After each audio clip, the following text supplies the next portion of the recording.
for you. So this is a Nifty chart, and immediately something stands out, and that is these phases that I have marked here. So there are 5 phases which I have marked, and these 5 phases is how Wyckoff has divided the these 4 schematics into. Basically there are 5 phases to the development of the market in each of these cases, whether we are looking at accumulation, distribution, reaccumulation, or redistribution.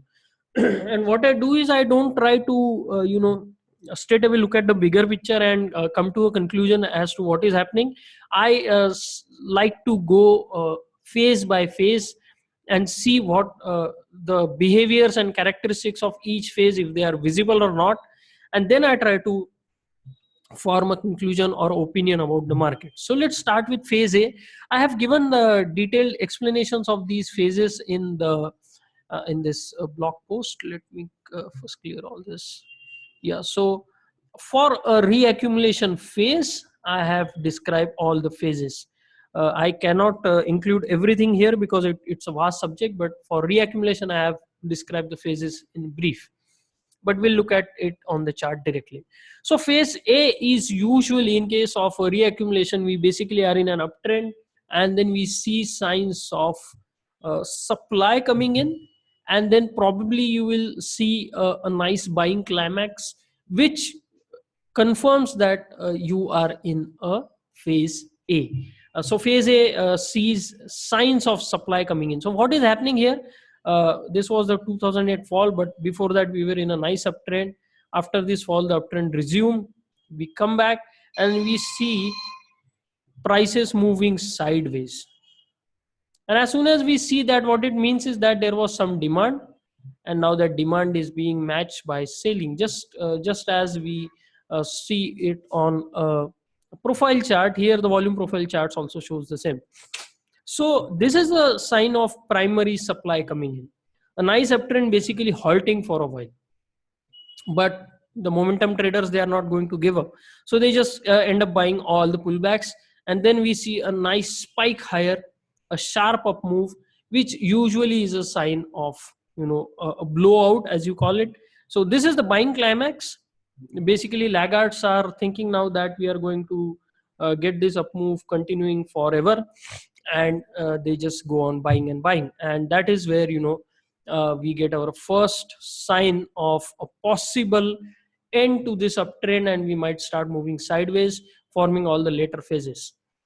So as soon as you see that, usually this is a buying climax, you should start seeing prices moving lower immediately, and that is what happens. And in the phase B, what happens is that the momentum traders, trend traders are still confident of this trend, but those who are tracking the market closely, they see that you're getting nice distributions, price is not moving as easily as it should. It's now started to make lower highs.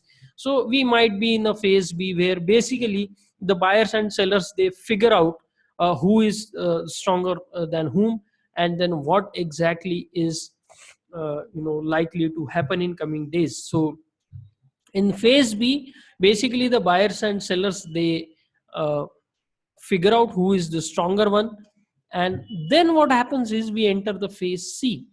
Now there is no time limit to this. You have to just observe the market behavior.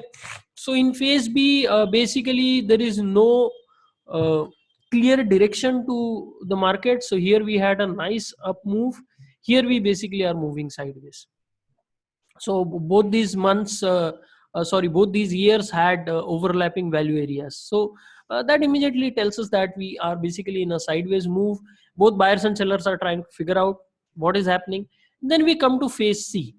So what happens is we come here and then we see that after this sideways move, prices have tried to move higher, and then we get this spring. And the spring means that the sellers have tasted by moving lower. The smart money is looking for additional supply to come in, but that is not coming in, and it tells us that maybe this whole thing is likely to resolve to the upside because the sellers are not interested. So this test is an important phase, and if this was as it turned out, this was reaccumulation, but if this was distribution, the phase would be exactly the testing phase would be exactly opposite. As we would try to move up, we would have seen some more weakness basically, and then we try to move up and we fail immediately, like it has happened in this particular spring. So in this particular case which we are looking right now, this turned out to be reaccumulation. So we had this spring, and it tells us that it was actually testing of supply by the sellers, and they found nothing here. And then usually what follows is an up move. Why is that? I'll show you in a bit. So testing done, we have seen that there is no interest in lower prices, and then comes the phase D. Post the test, like in this case, it is confirmed that there is no interest in lower prices. Then obvious thing to expect is that the buyer should take immediate control, and here it is happening exactly like that. The buyers take control and they effect a nice rally. So once you see the testing phase, you should immediately see some signs of strength. We got that, then we start coming back down and we try to test the breakout level. So here we actually could not reach the exact breakout level, but we came back down, and this is probably the last attempt to find that whether the accumulation is completely done, whether the reaccumulation is completely done, and we are completely sure that now we are going to see higher prices. So this is the last point of support, as Wyckoff calls it. And this is where basically you should be looking to establish long positions. If you have not taken advantage of the springs which happen in the testing phase, this is probably your last chance. So if you did not buy here, then you are going to miss out on the next nice up move. Now this is a weekly chart, mind you, so it's a very big time frame, so you will get ample opportunities. But if you're looking at a short-term time frame chart which also develops in a similar manner, that is the beauty of Wyckoff, is that these principles, they apply on all time frames. So it does not matter whether you are tracking a 5-minute chart or a weekly chart or a monthly chart, they apply everywhere. So this is kind of the last opportunity to buy, and if you buy here, then you see what is happening. You are now entering the phase E, and phase E is a nice trending phase where you get to see the results of all the efforts that were being put by the buyers here. Now this turned out to be a reaccumulation, and that is usually what exactly is happening usually becomes clear in the phase C, the testing phase. So if you are going to use Wyckoff in your analysis, then the one thing you need to learn is to be patient, be open to possibilities, and be vigilant to see whenever the phase C is starting. You see signs of springs happening, and all the tests of lower prices failing, and all these give you basically a real grasp on what exactly is happening in the markets. And then, as always, once you see a development happening, you have to see some follow through to it.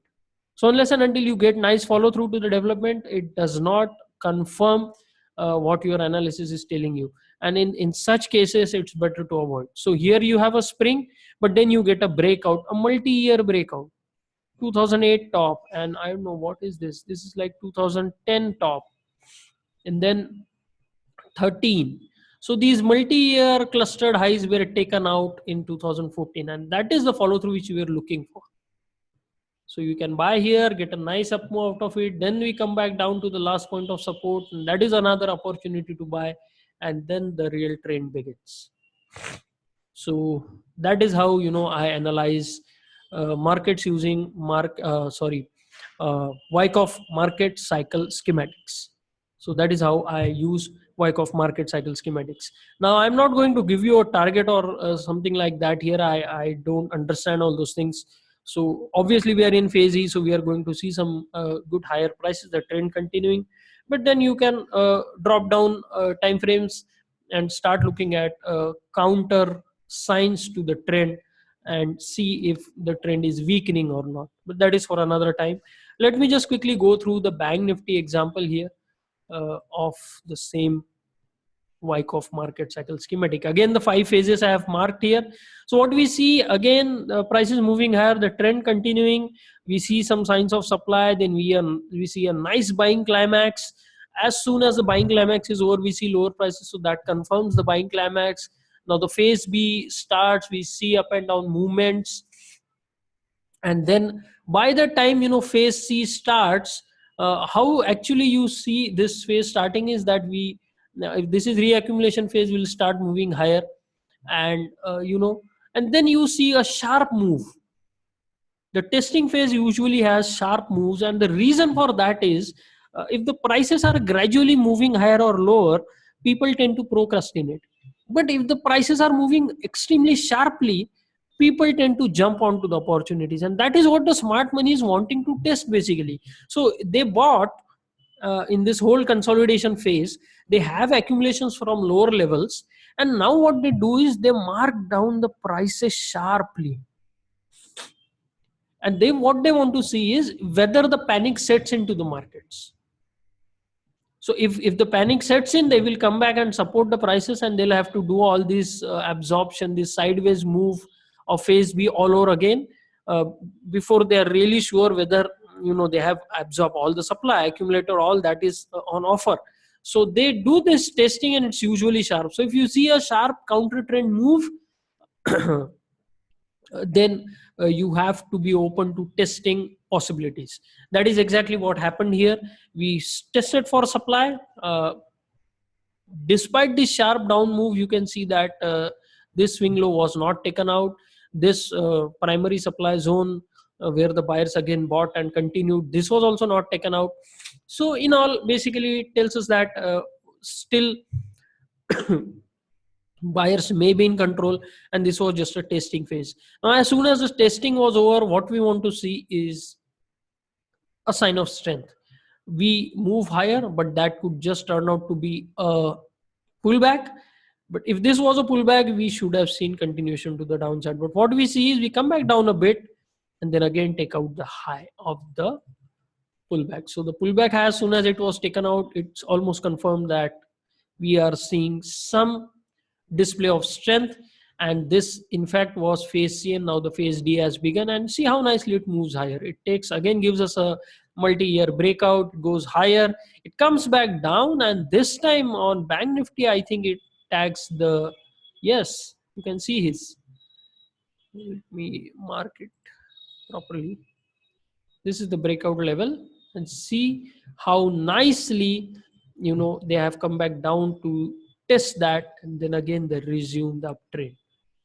So this is the last point of support which you are actually looking for whenever you are seeing either accumulation phase or reaccumulation phase. So you have an uptrend, you see supply coming in phase A, then you see a tug of war between buyers and sellers in phase B, then in phase C you see a testing attempt. In this case the test was to the downside, testing for supply, found nothing, and then immediate show of strength, and then a move back down to last point of support, and this is probably your last opportunity to get in at advantageous prices, and then see what happens, how nicely the prices have moved higher. Please tell me so, comment it below, let me know that you want that course, and then I will be really happy to put in all the efforts to make this a reality. So waiting for your responses, guys. Thank you for listening to this small presentation, and we will meet soon.